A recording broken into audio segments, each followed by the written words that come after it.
14 दिन में belly fat को कम करें। अगर आप डाइटिंग कर रहे हैं, वॉक भी कर रहे हैं और फिर भी बेली फैट कम नहीं हो रहा तो ज़रूरी नहीं कि मसला सिर्फ कैलोरीज का हो। कई लोगों में असल वजह एक हिडन मेटाबॉलिक इशू होता है जिसे इंसुलिन रेजिस्टेंस कहते हैं, जो बॉडी को फैट बर्न करने के बजाय फैट स्टोर करने की तरफ ले जाती है। इसलिए आज मैं आपको सिर्फ प्रॉब्लम नहीं बल्कि एक 14 डे इंसुलिन रीसेट प्लान भी बताऊंगी जिससे हम बॉडी को वापस फैट बर्निंग मोड में लाने की कोशिश करेंगे। लेकिन उससे पहले बहुत ज़रूरी है कि आपको ये समझ आए कि इंसुलिन रेजिस्टेंस होती क्या है और ये बेली फैट को कैसे इंक्रीज करती है, क्योंकि जब तक हमें असल मैकेनिज्म क्लियर नहीं होता तब तक हम उसे ठीक तरीके से रिवर्स भी नहीं कर सकते। और जब आपको ये बेसिक कॉन्सेप्ट समझ आ जाता है तो फिर आपको 14 डे रीसेट का हर स्टेप खुद क्लियर लगता है कि हम वो क्यों कर रहे हैं और उससे बॉडी के अंदर क्या चेंजेस आ रहे होते हैं। तो जब हम रोटी, चावल या कोई भी कार्बोहाइड्रेट खाते हैं तो हमारी बॉडी उस खाने को शुगर यानी ग्लूकोज में तोड़ देती है। फिर हमारी बॉडी एक हार्मोन रिलीज करती है जिसका नाम इंसुलिन है। इंसुलिन का काम होता है कि ये शुगर को ब्लड से निकालकर सेल्स के अंदर ले जाए ताकि बॉडी उसे एनर्जी के लिए यूज कर सके। अब यहाँ से ही असल प्रॉब्लम स्टार्ट होती है। जब हम बार बार ज्यादा शुगर, जंक फूड या रिफाइंड कार्ब्स लेते हैं तो बॉडी के सेल्स आहिस्ता आहिस्ता इंसुलिन को रिस्पॉन्ड करना कम कर देते हैं। इस कंडीशन को हम इंसुलिन रेजिस्टेंस कहते हैं। फिर इंसुलिन ग्लूकोज को सेल्स के अंदर भेजने की कोशिश करती रहती है लेकिन सेल्स उसे प्रॉपर्ली रिस्पॉन्ड नहीं करते। रिजल्ट ये होता है कि बॉडी और ज़्यादा इंसुलिन बनाना शुरू कर देती है और जब इंसुलिन लंबे अरसे तक ज़्यादा रहे तो बॉडी को एक सिग्नल मिलता है कि फैट स्टोर करो, जबकि फैट बर्न करने का प्रोसेस स्लो हो जाता है। इसी वजह से बेली फैट कम नहीं होता। तो अब सवाल ये है कि इस सिचुएशन में करना क्या है। सबसे पहला स्टेप है अपनी डाइट को 14 दिन के लिए रीसेट करना। इसका मतलब कोई भूखा रहना या एक्सट्रीम डाइटिंग करना नहीं है, बस उन चीज़ों को अपनी डाइट से कट ऑफ करना है जो इंसुलिन को बार बार हाई करती हैं। इसलिए 14 दिन के लिए sugar, cold drinks, bakery items,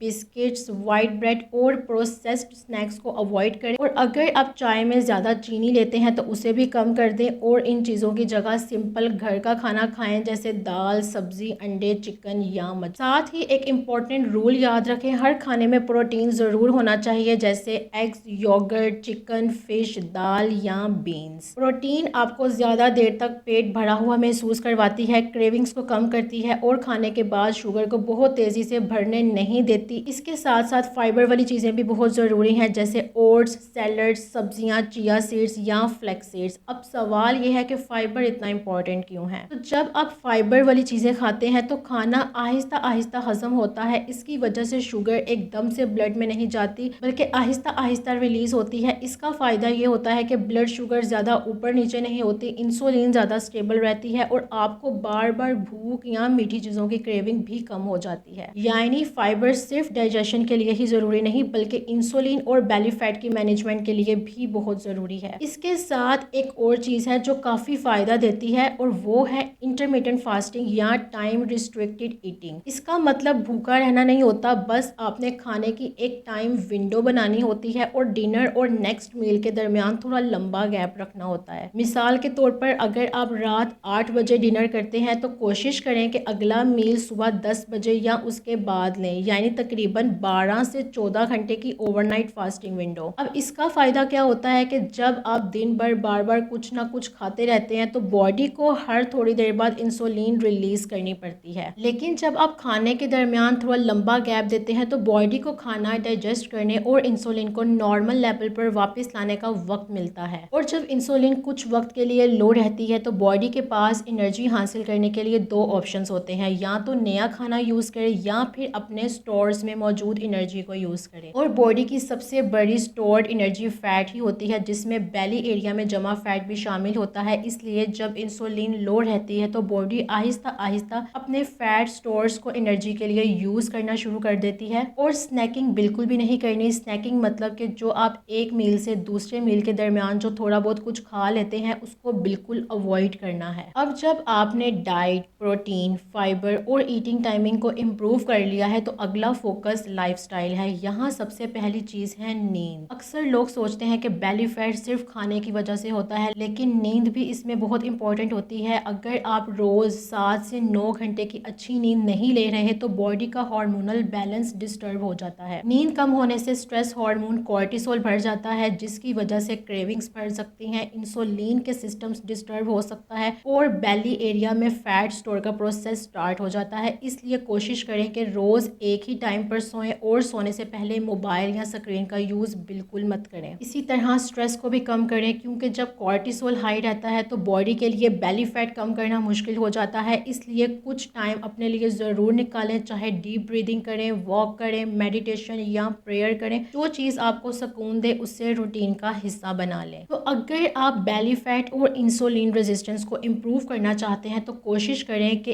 इस 14 डे रीसेट प्लान को कंसिस्टेंसी के साथ फॉलो करें। याद रखें, यहाँ गोल कोई क्विक फिक्स या क्रैश डाइट नहीं, बल्कि बॉडी को वापस बैलेंस में लाना है। और जब इंसुलिन, शुगर और लाइफस्टाइल हैबिट्स बेहतर होती हैं तो आहिस्ता आहिस्ता बॉडी के लिए फैट को कम करना भी बहुत ज़्यादा आसान हो जाता है। बहुत शुक्रिया।